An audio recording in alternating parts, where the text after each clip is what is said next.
Good morning. Today we will start road transport in India. Now, that day I told you that many roads are there, national highway, state road, or you can state highway, district road, rural road. Today we'll discuss about the road transport. Now, you know India has the second largest road network in the world. Understand it. This means we are in the second position in the world. Clear? But aggregating, 54.8 lakh kilometer at present we have the road. Clear? As per the survey of 2017, March 31st, out of the total road network, whatever we have, just I told you 54.8 lakh kilometer, the length of national highway comprises of 1,14,158 kilometer. Alright, with 1,61,487 kilometers state highways and 52,07,444 kilometer other roads are there. Other road means rural road, district road, all these roads are there. Now you can understand such a huge road network we have, but you should know that presently we have 60% of the freight movement and 87.4% of the passenger movement depends on road. This means only 60% freight. Freight means which is taking the goods from one place to another, and passenger movement 87.4%. This much people they are availing are road transport. Clear? Now the obviously government is taking initiative in the road sector. Now like NHDP, National Highway Development Project. After that, Pradhan Mantri Bharat Jodo Pariyojana. After that, Pradhan Mantri Gram Sadak Yojana. All these are coming up and they are building a good quality of road, because NHDP main duty is to check that the high quality highway they have made or not. After that, PMBJP, that is known as Pradhan Mantri Bharat Jodo Pariyojana, they check the linking of major cities. Alright, major cities are linked with the road or not. And after that we have PMGSY, and PMGSY means Pradhan Mantri Gram Sadak Yojana. They check the rural roads condition, whatever road it is there. Clear? Now we will come to the main topic, which is known as problems of road transport. Alright. Now, what are the problems of road transport? First one is inadequate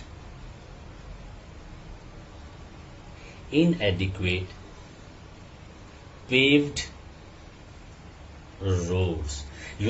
Standard paved roads constitute only 50% of the total road we have. Alright. Paved road. Paved means the pavement will be there where people can walk easily.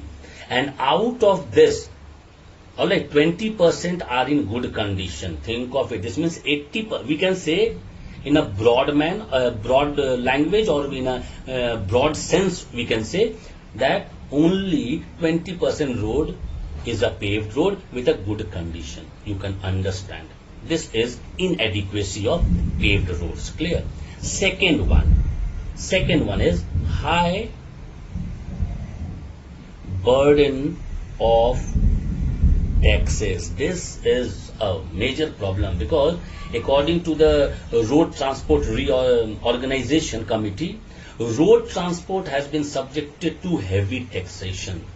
You can ask one who is having the buses and the trucks, you can ask them. Then you will come to know how much burden they are bearing. Why the transportation charge is so much? Not because of the only diesel and the castrol we are using, that is mobile we are using, not because of that. The taxes.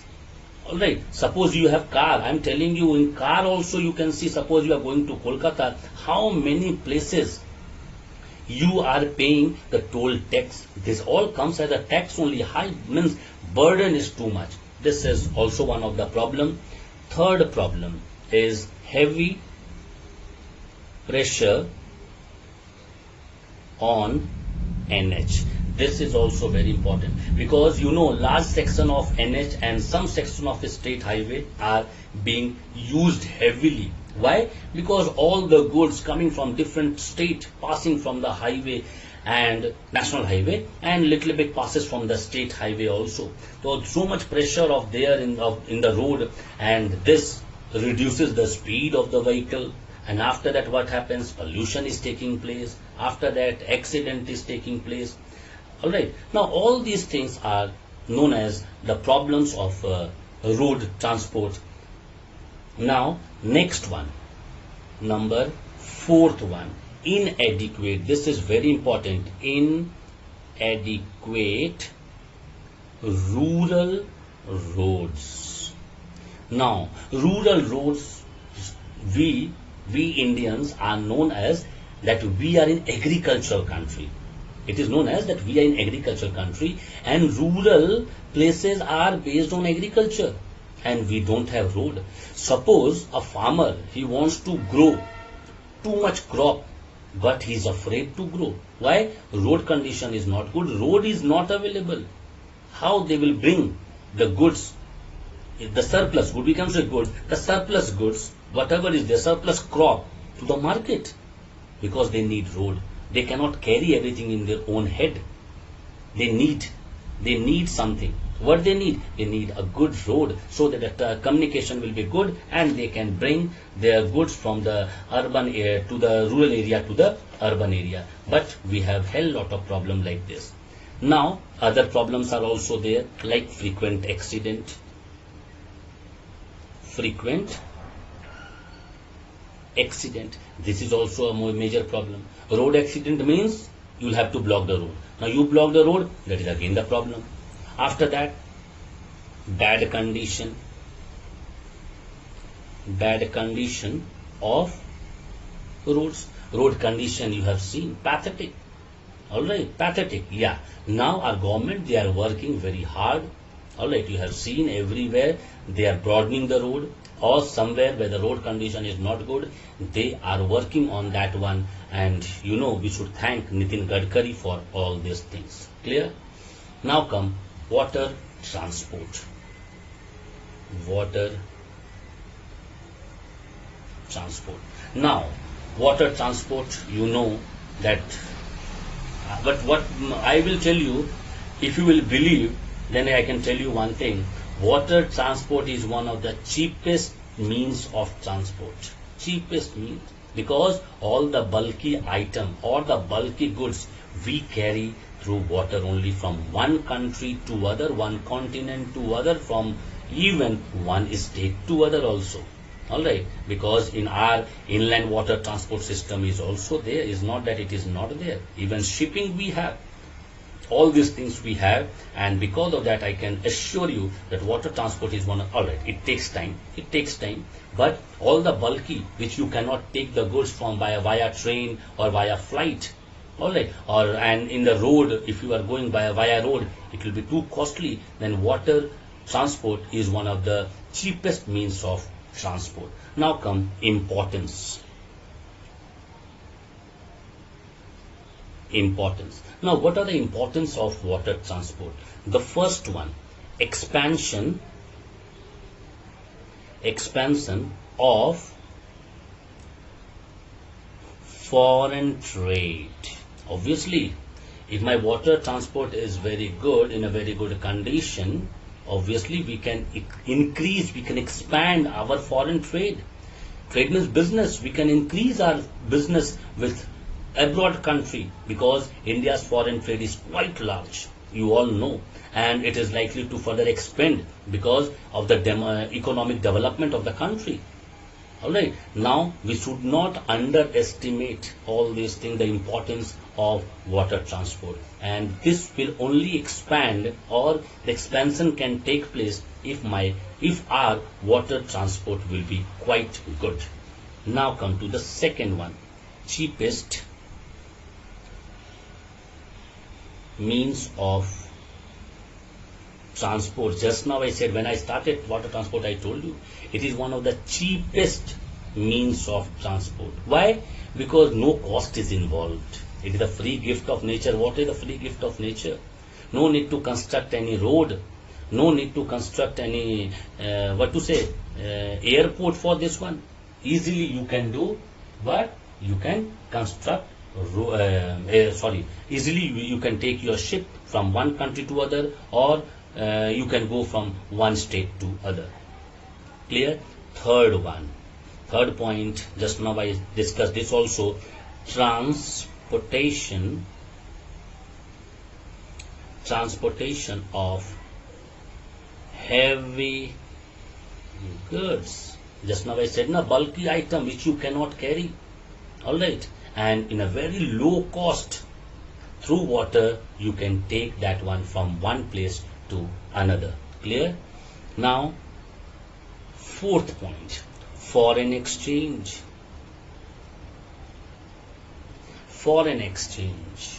Now, foreign exchange is very crucial for any country's economic development. And shipping enable the country, enable means any country. I'm not talking about only India. Shipping enables any country to save enough foreign exchange. How? Because you are taking your ship from one place to another, you will be getting their currency. Remember, if they are bringing, they will get our currency. So it's good that we should import. We should import very less and we should export as much as possible, so that we should get foreign currency and the foreign exchange will take place. Now, the fifth point, low maintenance cost.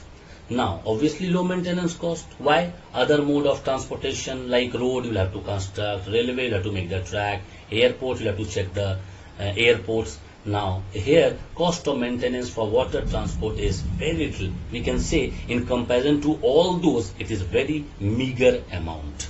Now come the sixth point, useful during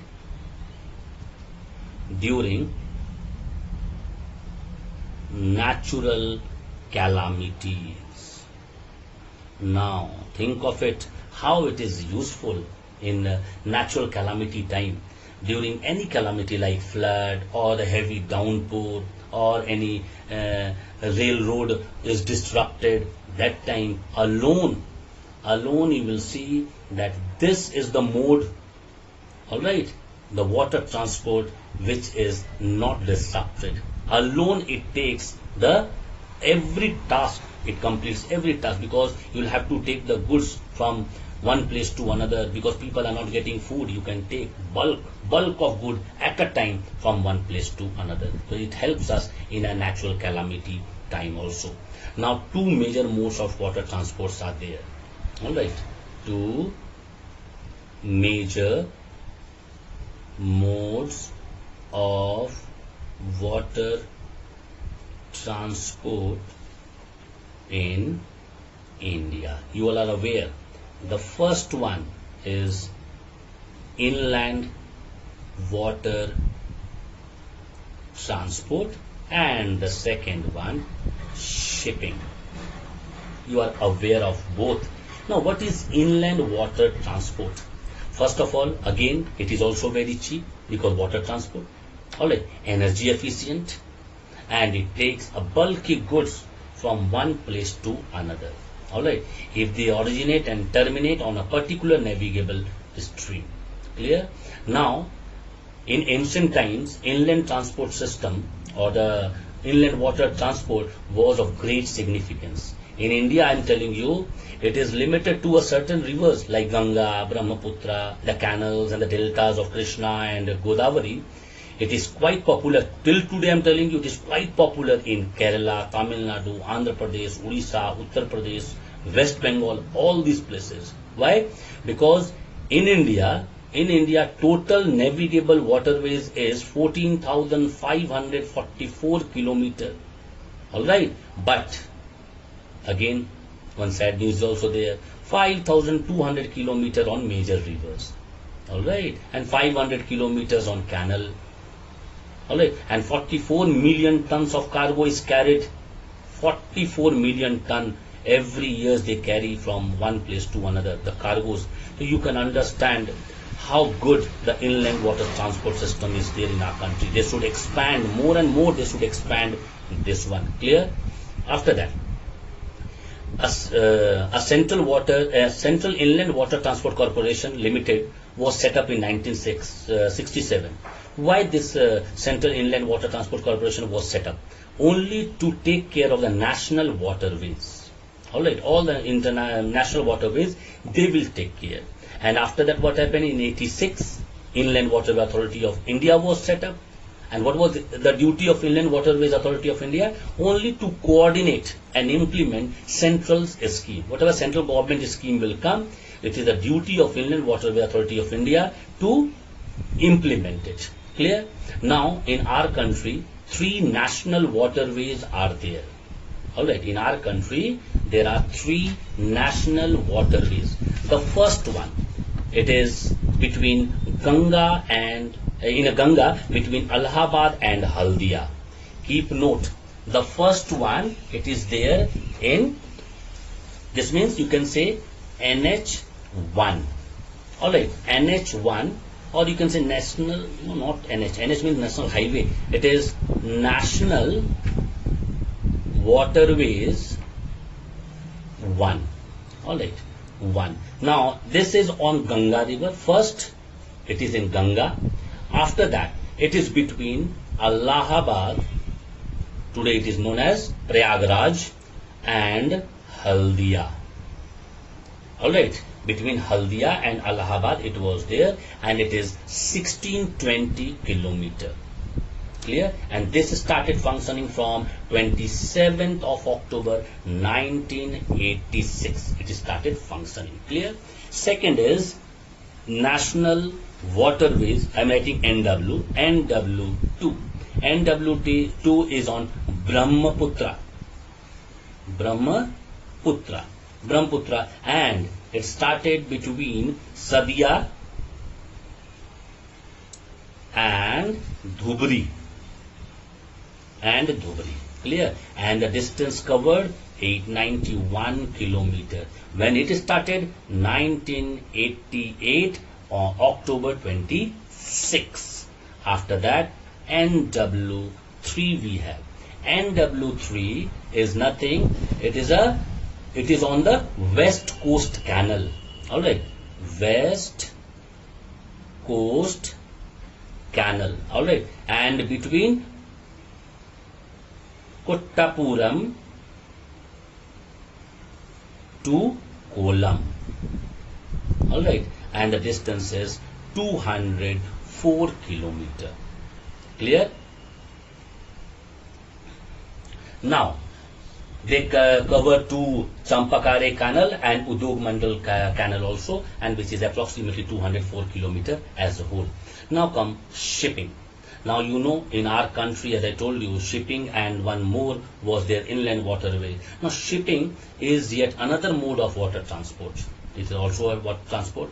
Indian shipping companies face tough competition from the foreign companies. This was the drawback of our shipping, because foreign people, they were investing a very huge amount in the shipping, but in our country, all the rulers were there earlier, they were not investing money in this one.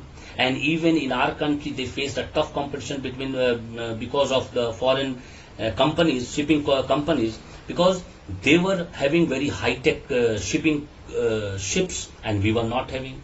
In our country, you will not believe, only 12 major and 200 minor and the intermediate ports are there. But here in the abroad country, you go and see, wherever they have seen the good places there for business, they have made the port. Now these are the problems in our country. And you know that infrastructure of 7,516 kilometer long sea coast in India, it is there. 7,516 kilometer sea coast is there in our country. All right, where the ports are the component, you know, because ship, you need the port where your ship will come and they will take the goods, and the ship will take off from that particular area where they want to go to different part of the nation, different nation. So they will carry their goods from one place to another. And this was only very poor, because it was not favorable, not congenial for them, because domestic transport infrastructure was also not good. Now, few major ports were there in India, are still there, like Chennai, Cochin, Ennore, Jawaharlal Nehru, Kandla, Kolkata. Many are Mumbai, many are there, but we'll have to increase it if we want to go ahead with the shipping. All right, next day we will start the problems of water transport.